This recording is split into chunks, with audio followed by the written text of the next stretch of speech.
everyone. Today we're going to be working on the trick stay. So to stay is to stay in a position and not move at all. So there are three main points that we have to teach a dog in a stay. And just like every command, they are distance, duration, and distractions. But they're very important in the first times you do a stay with a dog, because you don't want to add all of those elements all at the same time. So I don't want to put Loki in, say, a sit stay, try and walk 10 feet away for 30 seconds with his food bowl down, or another dog walking in between us, and expect him to do a great job at staying, because it's just not going to happen. I'm kind of setting him up for failure. So we always want to set him up to succeed. So what I typically do in the first week is I work on the fine elements of it.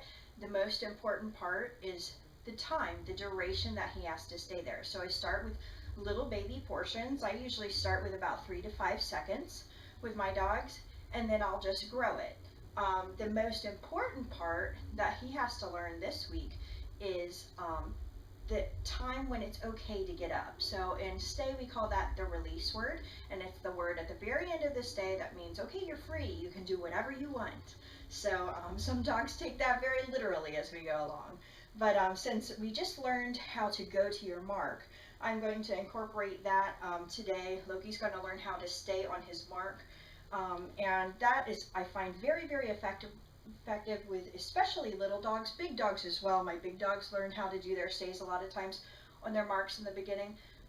But for little guys, it's just a lot harder to jump off and break the stay. So it helps them contain their body energy a little bit if you have a bouncy little ping pong ball. And then I start transplanting them, obviously, to different areas as I add the distraction level. So what we're going to do is, my word in my house for Loki's release word is free. So what we're going to do is just ask them to sit or lay down. You can start with either one. I typically start with a sit. So we're going to have Loki come off. You're going to go to your mark, and we sit like we normally do, and stay is a flat hand. So we're going to go 1, 2, 3, free. And I just kind of drop my good boy, good free.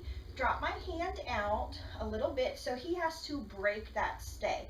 So if he's on the floor, I would probably take a step back or something, so he has a little bit of freedom of movement, because right now he doesn't know what the word free means, just like he doesn't know what the word stay means.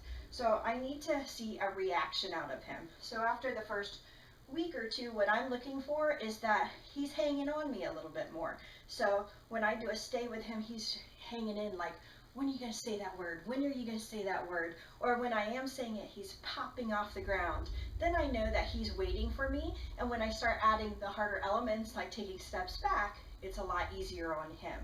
So we're going to try it one more time. One thing I do usually try and do is always keep my fingers pointing the ceiling, because to a lot of dogs, something like this means jump. Good boy. It's a sign of greeting, of petting on the head. So even if I have to go right to his nose to ask for that sit, I will go sit and stay. My fingers are always pointing up north. So we're going to try this one more time. And this time I'm going to do it just a little bit longer. We'll do 5 seconds maybe this time. So we're going to go to your mark, sit, stay, 1, 2, 3, 4, 5, and free. Good boy, good job, good free. All right, good free.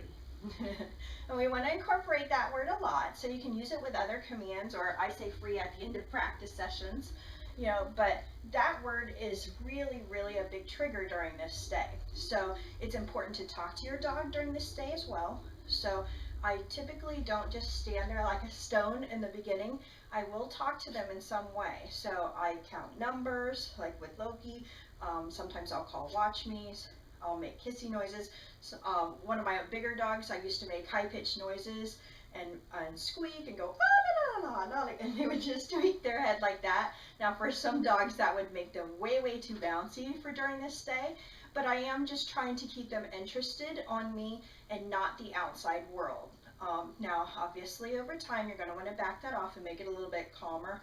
But for a young dog, a very young puppy, this is not their favorite command. Sometimes it can be a boring command to some. So I'm just trying to keep it interesting for them and keep them wanting to kind of hang in there with me. So sometimes you'll even see me practicing with Loki, and I'll go stay, and I'll go 1, 2, 3, 4, 5, free. You know, and I'll just kind of do it really, really undertoned. Sorry, buddy.